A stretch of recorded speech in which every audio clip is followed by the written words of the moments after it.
জীব কাটা চড়ুই। অনেক দিন আগেকার কথা। জাপানে এক নিঃসন্তান বৃদ্ধ দম্পতি থাকতেন। সেই বৃদ্ধটি খুবই পরিশ্রমী, দয়ালু এবং শান্তিপ্রিয় ব্যক্তি ছিলেন, কিন্তু ওর স্ত্রী ছিলেন অত্যন্ত ঝগড়ুটে। বৃদ্ধটির তার দিনের বেশিরভাগ সময়ে বাইরে চাষবাস করেই কাটত এবং বাড়িতে এসে সময় কাটাত নিজের পোষা চড়ুইয়ের সাথে, যাকে সে নিজের সন্তানের মতোই ভালোবাসত। সে চড়ুইয়ের খাঁচা খুলে যেত যাতে সে ঘরের মধ্যেই উঠতে পারে। একদিন সেই বৃদ্ধ জঙ্গলে কাঠ কাটতে গিয়েছিল এবং তার স্ত্রী কাপড়ে কলপ দেওয়ার জন্য যে মাড় বানিয়েছিল সেটাকে সে খুঁজতে শুরু করলো, কিন্তু সেটাকে কোথাও না পেয়ে সে চিন্তিত হয়ে পড়ে। তখন সেই চড়ুইটি নিচে এসে বিনম্রভাবে বলে, আমাকে ক্ষমা করে দিন, আমি ভুল করে মার খেয়ে ফেলেছি। সেই বৃদ্ধা চড়ুইটিকে একদম পছন্দ করত না। চড়ুইটির জন্য তার ঘর নোংরা হয়ে যেত আর তাকে দ্বিগুণ কাজ করতে হতো। আজ অবশেষে সে সুযোগ পেল এবং চড়ুইটিকে বকতে লাগলো। এত করেও সে সন্তুষ্ট হল না। একটা কাঁচি নিয়ে সে চড়ুইটির জিভ কেটে দিল এবং ঘর থেকে বের করে দিল। এরপর সে আবার মাড় বানিয়ে কাপড়ে লাগিয়ে কাপড়গুলো তারে মেলে দিল, যা সাধারণত করা হয়ে থাকে। সন্ধেবেলা ঘরে ফিরে বৃদ্ধটি কোথাও চড়ুইটিকে দেখতে পেল না, অথচ চড়ুইটি রোজ সে বাড়ি ফিরলে ডানা মেলে তাকে স্বাগত জানাত। পাখিটিকে কোথাও না পেয়ে সে খুব দুঃখী হয়ে পড়ল। আমার পাখিটা কোথায় গেল? বৃদ্ধা কিছু না জানার ভান করে বলল, দেখলে তো, এত আহ্লাদ দেওয়ার পরও ওই চড়ুই পাখিটা উড়ে গেল আর তোমাকে ভুলে চলে গেল। বৃদ্ধটি তার কথা বিশ্বাস করল না।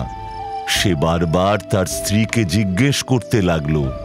অবশেষে একসময় বিরক্ত হয়ে বৃদ্ধাটি তাকে সমস্ত ঘটনা খুলে বলে এবং চড়ুইটির কাটা জিভ দেখিয়ে বলে, এই সেই জীব যেটা আমার সমস্ত মার খেয়ে নিয়েছিল। কি? তুমি এতটা নিষ্ঠুর কিভাবে হলে? শান্তিপ্রিয় হওয়ার কারণে স্ত্রীকে তো কিছুই বলতে পারল না, কিন্তু বৃদ্ধটি মনে মনে অত্যন্ত কষ্ট পেল এবং ভাবতে লাগলো, হায়, আমার পাখিটা না জানি কত কষ্ট পেয়েছে। আমি এখন কি করি আমি?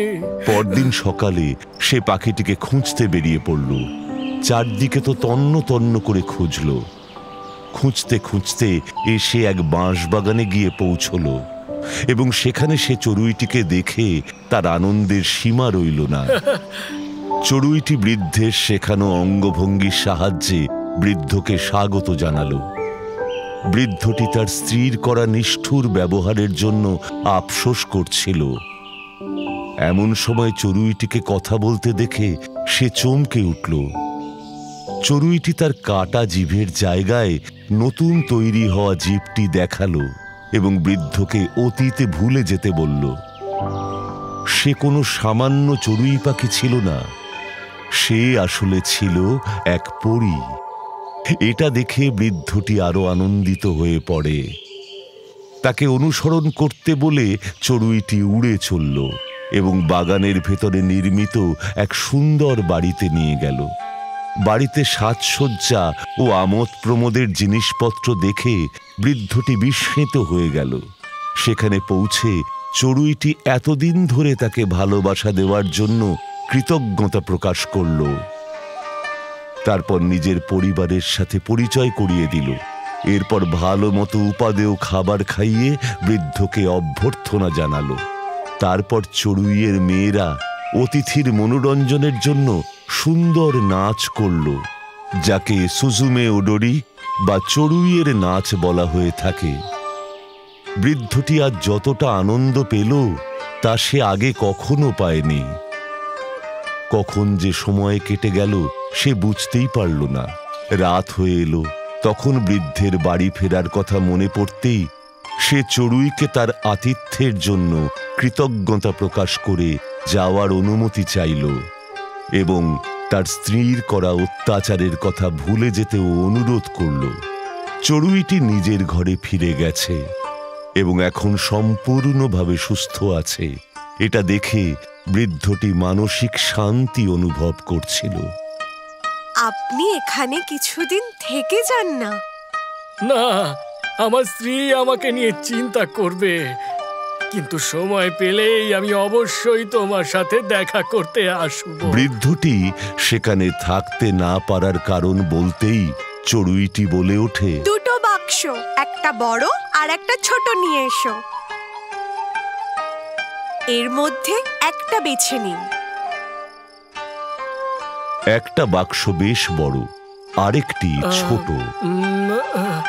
আমি তবে ওই ছোট বাক্সটাই বেছে নেব, এটা নিয়ে যাওয়া আমার পক্ষে সহজ হবে। বৃদ্ধ চড়ুইয়ের উপহার অস্বীকার করতে পারল না। ওই ছোট বাক্সটা তুলতে চড়ুইয়ের পুরো পরিবার তাকে সাহায্য করেছিল। আবার আসবেন দেখা করতে। চড়ুইটি তার উপর হওয়া অত্যাচারের কথা ভুলে গিয়ে বৃদ্ধের জন্য চিন্তিত ছিল, যে আজীবন কষ্ট সহ্য করেছে। বৃদ্ধকে দেখা মাত্রই বৃদ্ধা রাগে জ্বলে উঠল, কিন্তু উপহার খুলতেই তার রাগ গলে জল হয়ে গেল। সোনা, রূপো এবং অন্যান্য মূল্যবান জিনিস দেখে বৃদ্ধটি খুব খুশি হলো, কিন্তু এর চেয়েও বেশি খুশি হলো এটা ভেবে যে চড়ুইটি তাকে এই উপহার দিয়েছে, যা ওর ভবিষ্যৎকে সুখী ও সুরক্ষিত করে তুলবে। কিন্তু বৃদ্ধটি বড় বাক্স কেন বেছে নিল না, এই নিয়ে বৃদ্ধাটি তার সাথে ঝগড়া করতে লাগল। তুমি বড় বাক্সটা বেছে নিলে না কেন? ওতে হয়তো আরো বেশি কিছু ছিল। তুমি মূর্খ আর বোকা। স্বামীকে মূর্খ আর বোকা বলে সে ঘুমোতে চলে গেল। বৃদ্ধ নিজেকে দুষতে লাগলো যে সে কেন তার বউকে বড় বাক্সের কথা জানালো। সকালে উঠে বৃদ্ধা তার স্বামীকে চড়ুইয়ের বাড়ির ঠিকানা জিজ্ঞেস করল। চড়ুইটির বাড়ির ঠিকানা বলবে? শোনো, তোমার যাওয়া উচিত হবে না। নিজের করা কাজের জন্য এতটুকু লজ্জিত না হয়ে বেরিয়ে পড়ল। এটাও ভাবল না যে চড়ুইটি তার উপর রাগ করতে পারে, তাকে শাস্তিও দিতে পারে। কাঁদতে কাঁদতে এবং মুখ দিয়ে রক্ত পড়া অবস্থায় যেভাবে চড়ুই বাড়ি ফিরেছিল, তার পরিবার বৃদ্ধার নিষ্ঠুরতায় তার উপর অত্যন্ত রেগেছিল।